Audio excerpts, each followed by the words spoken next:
Good morning, good afternoon, or good evening from wherever you're watching or listening. My name is Caleb Glick. I'm a lawyer here in the great state of Texas with the Calhoun School of Law to bring you a lot of information plenty of bad folks would rather you not have. Today we're going to be providing another installation to our Anti-Federalist Papers series going on number 18. So if you haven't gone back and watched 1 through 17, I would highly encourage you to do so because understanding the Anti-Federalist Papers in addition to the Federalist Papers will provide you a very supplementary and advantageous understanding of the U.S. Constitution, and understanding the U.S. Constitution is absolutely necessary if you intend to combat any sort of lawfare that will be waged against you, your loved ones, or your hard-earned property. So let's go ahead and jump on over to the Anti-Federalist Papers. There are multiple institutions from which you can get a paper and digital copy of the Anti-Federalist Papers. Go ahead and get both. While you're out there looking, if you haven't already, pick up a paper and digital copy of the Federalist Papers so you can join us in comparing and contrasting the arguments for and against ratifying the U.S. Constitution. Alrighty, so like I said, we're starting on number 18. The title of this one is, historically speaking, a little difficult to list specifically. When compiling the records, when compiling the Anti-Federalist Papers, weren't able to find an exact distinction between 18, 19, and 20. Rather, they found similar ideas, similar topics being discussed, so they aligned them with this categorization. So Anti-Federalist number 18, titled What Does History Teach? Part 1, from an old Whig, taken from the Massachusetts Gazette, November 27, 1787, as reprinted from the Philadelphia Independent Gazetteer. Says this, excuse me. By the proposed Constitution, every law before it passes is to undergo repeated revisions, and the Constitution of every state in the Union provide for the revision of the most trifling laws, either by their passing through different houses of Assembly and Senate, or by requiring them to be published for the consideration of the people. Why then is a Constitution which affects all the inhabitants of the United States, which is to be the foundation of all laws and the source of misery or happiness to 1/4 of the globe, why is this to be so hastily adopted or rejected that it cannot admit of a revision? If a law to regulate highways requires to be leisurely considered and undergo the examination of different bodies of men, one after another, before it be passed, why is it that the framing of a constitution for the government of a great people, a work which has been justly considered as the greatest effort of human genius, and which from the beginning of the world has so often baffled the skill of the wisest men in every age, shall be considered as a thing to be thrown out in the first shape which it may happen to assume? Where is the impracticability of a revision? Cannot the same power which called the late convention call another? Are not the people still their own masters? He's referring to the Articles of the Confederation.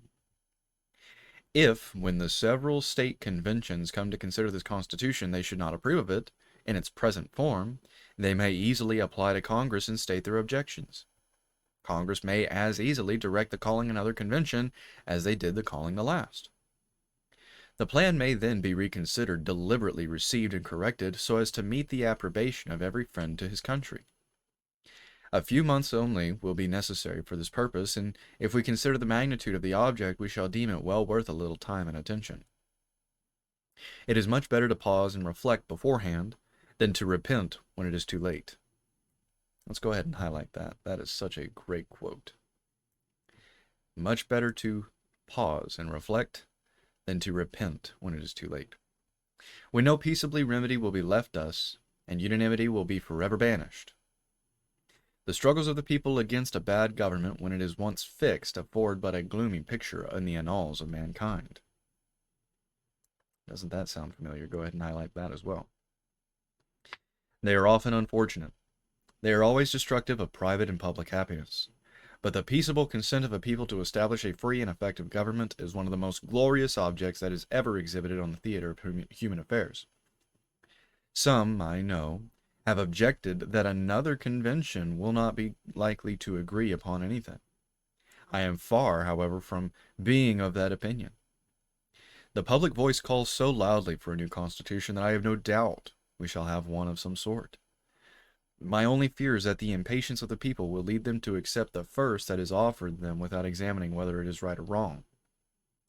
And after all, if a new convention cannot agree upon any amendments in the Constitution, which is at present proposed, we can still adopt this in its present form, and all further opposition being vain, it is to be hoped we shall be unanimous in endeavoring to make the best of it. The experiment is at least worth trying, and I shall be much astonished if a new convention called together for the purpose of revising the proposed Constitution do not greatly reform it. It is beyond a doubt that the new federal Constitution, if adopted, will in a great measure destroy, if it does not totally annihilate, the separate governments of the several states. Another very important quote. Go ahead and highlight that.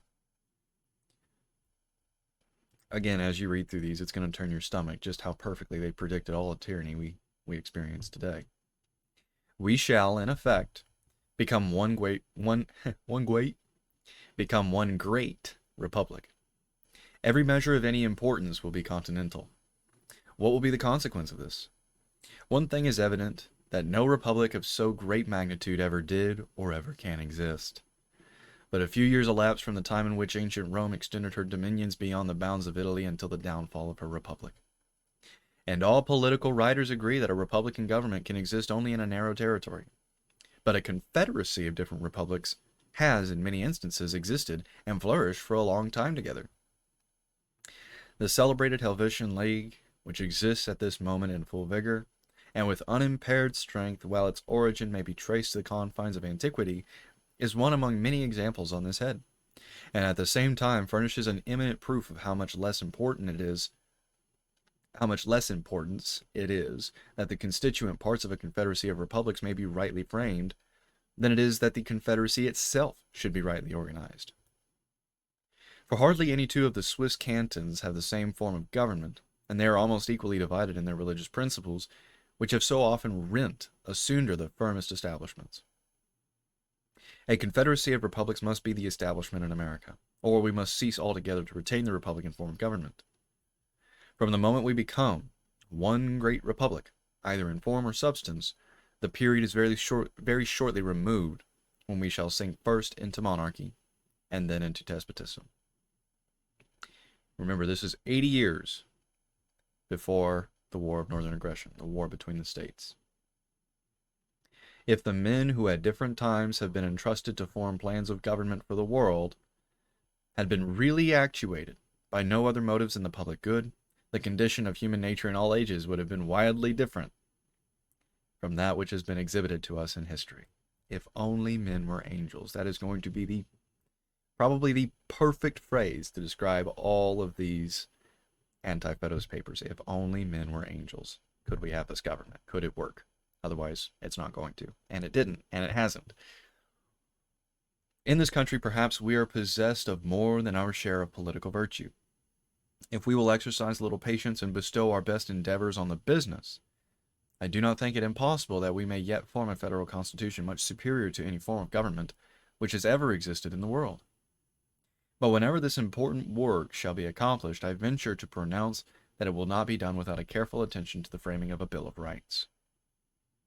In different nations, we find different grants or reservations of privileges appealed to in the struggles between the rulers and the people, many of which in the different nations of Europe have long since been swallowed up and lost by time or destroyed by the arbitrary hand of power. In England, we find the people, with the barons at their head, exacting a solemn resignation of their rights from King John in their celebrated Magna Charta, which was many times renewed in Parliament during the reigns of his successors. The Petition of Rights was afterwards consented to by Charles I, and contained a declaration of the liberties of the people. The Habeas Corpus Act, after the restoration of Charles II, the Bill of Rights, which was obtained of the Prince and Princess of Orange on their accession to the throne, and the Act of Settlement at the accession of the Hanover family, are other instances to show the care and watchfulness of that nation to improve every opportunity of the reign of a weak prince or the revolution in their government to obtain the most explicit declarations in favor of their liberties. In like manner, the people of this country at the Revolution, having all power in their own hands in forming the constitutions of the several states, took care to secure themselves by bills of rights, so as to prevent as far as possible the encroachments of their future rulers upon the rights of the people. Some of these rights are said to be unalienable, such as the rights of conscience. Yet even these have been often invaded where they have not been carefully secured by express and solemn bills and declarations in their favor. Before we establish a government whose acts will be the supreme law of a land, and whose power will extend to almost every case without exception, we ought carefully to guard ourselves by a Bill of Rights against the invasion of those liberties which it is essential for us to retain, which it is of no real use for government to deprive us of, but which, in the course of human events, have been too often insulted with all the wantonness of an idle barbarity. Signed, an old Whig. Excellent. So if you have any questions about what was said there in Anti-Federalist Papers 18 through 20, that's probably 18, 18.5, go ahead and post them in the comments. As well, if you have any questions about what was said in the previous papers, or maybe a topic you'd like me to cover in a future lecture, go ahead and post those in the comments as well, because the entire purpose of the Calhoun School of Law is to provide you with the necessary skills and information to combat any sort of lawfare waged against you, your loved ones, or your hard-earned property. So please, if you have any questions at all, post them down in the comments. Excellent. So my name is Caleb Glick.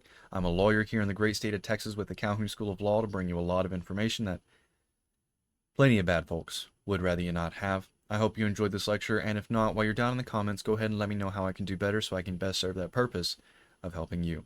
I hope y'all have a wonderful day, and I'm not sure what the topic for the next lecture is going to be, but I'll do my best to make it as informative and entertaining as this one, if not more so. Regardless of the topic of the next lecture, until I see y'all then, I bid you all farewell.